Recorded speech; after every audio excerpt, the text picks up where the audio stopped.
Alright, hello everybody, Vissy here, and welcome to a short little video. Don't mind the sleeping bag in the background. Um, I have been asked, I've been asked, by someone to talk about skeleton farms. And basically they wanted designs, and I decided, okay, I can basically showcase what I have on the Coolment SMP, which hopefully will be up. We'll have to see. But here, there are two ways that I personally think are good in terms of making yourself a skeleton farm. The most efficient one would be a wither skeleton farm. If you're just after like skeleton stuff, if you're after bones, then wither skeleton farm is the way to go because it's based on natural spawning, which is quicker. A spawner, which we have here, is though easier to set up. The way you do it is simply isolate the area. The spawner will spawn in a 9x9x3 space centered on the spawner. So go 4 blocks out, 4 blocks out, 2 blocks down, and they can spawn in the air. Showcase that. We'll see if that thing goes swerving in it quicker. You can actually tell based on the spawner when it's planning to go off, because they'll apparently spin quicker until it's time, and then boop. So we're just gonna wait for it. As you can see, fairly slow, but there we go. Next up in this design, they go up a bubble elevator. This is all very old school style farm, really. And in this design, they go up a little bit further.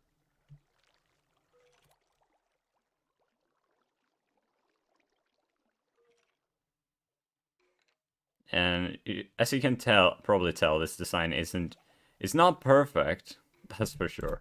But they go up, and then they fall down. And the distance they fall should be 22 blocks. The reason for this is that the way fall damage is calculated is every block plus 3 blocks deals 1 point of damage.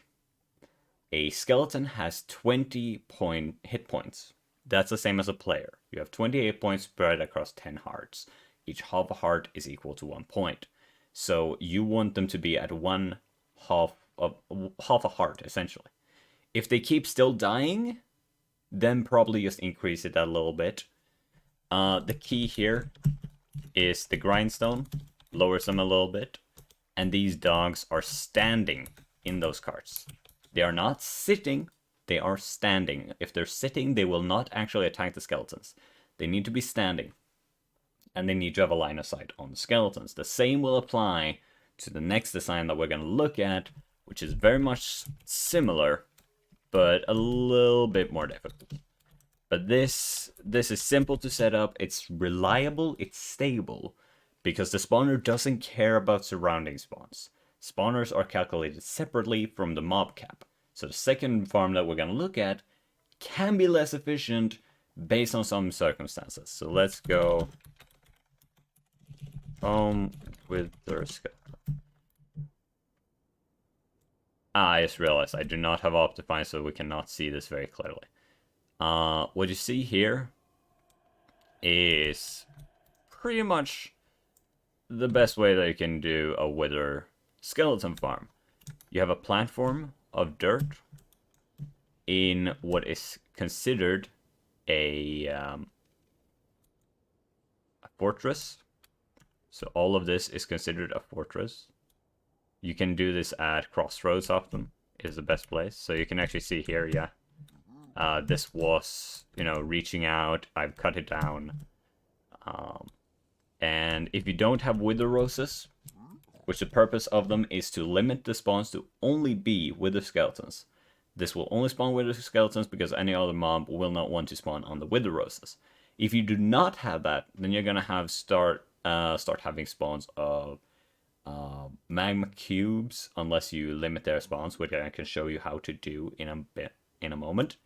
But you're also gonna have zombified piglin, and that's gonna be a problem. For that, you can have these things, which is simply, it just attracts the zombie piglin to this egg. They drop, they die, and there you're rid of that. And basically, because they take up a spot on the spawning, because you have a mob cap, you want to eliminate mobs as quickly as possible. But you have this piglin here. You're gonna need to get yourself a piglin, because that's the thing that's gonna attract yours with the skeletons. They want to kill this guy, they can't, because they fall down here.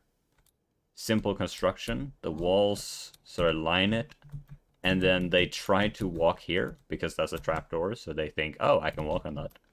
They can't, they fall down this chute, and land here on the slab. Same principle again, and I believe with the skeletons also have 20 hit points. I'm not sure, let me have a look here. If I go to my Minecraft notes.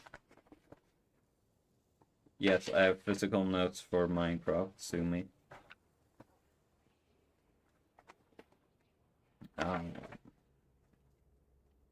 There we go. With the skeletons... I'm not seeing anything about them. Okay. So I don't seem to have noted down the health of a wither skeleton. You might want to check that up on the Gamepedia wiki to be sure. And simply adjust, your calculation. Take that health plus 2. That's how far you want them to drop. So take it plus 1, I guess, to land on the slab. But same principle here. A dog that's used there in the minecart is powered rail here, so that if they are pushed away a bit, they're going to be knocked back because they get into that block. And then your sorter system. The key here, though, as I mentioned before, it's about spawn cap. That's why this entire place is spawn-proofed up. This entire fortress, there's no wither skeleton spawns around there because it's all spawn-proofed. You can do this in many ways. You could use slabs, buttons, glass, whatever you have that will make it non-spawnable. But the effect that this has is that we go survival, we'll stand here, which is I believe 25 blocks away. Then wither skeletons should start spawning.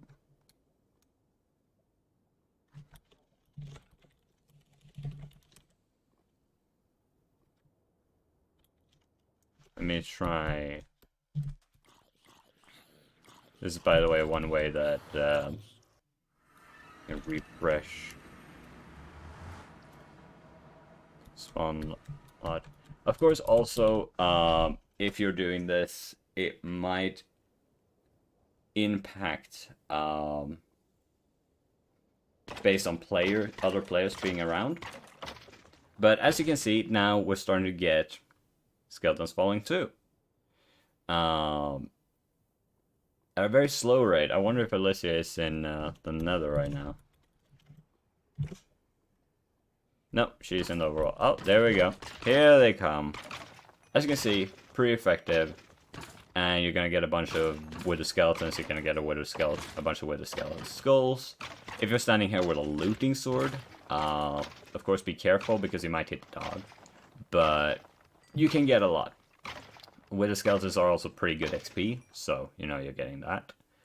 And this is based on natural spawning patterns, which can be far quicker than spawners, so I can highly recommend this one. That's my skeleton farms. The other alternative is to set up a general mob farm, which can be very, very effective. For which I would suggest El Mango has a design. Of course, always El Mango's designs are powerful as all hell, so, always a good bet. But if you just want something basic, go for the skeleton spawner one because that's very simple to set up. It's very easy to set up damn near anywhere. It's just water physics. Water flows for 8 blocks. It fills if there's 2 blocks that fall onto another block which has underneath it a solid piece or another water source. Just experiment around a bit with water and you'll soon enough figure out how it works. Use the fact that entities push each other and the fact that spawners do not count to a mob cap, so it's more stable, I guess. Anyway, I hope you enjoyed this video, Mince, and I wish you the best of luck as a result. Now I'm back to tormenting streamers.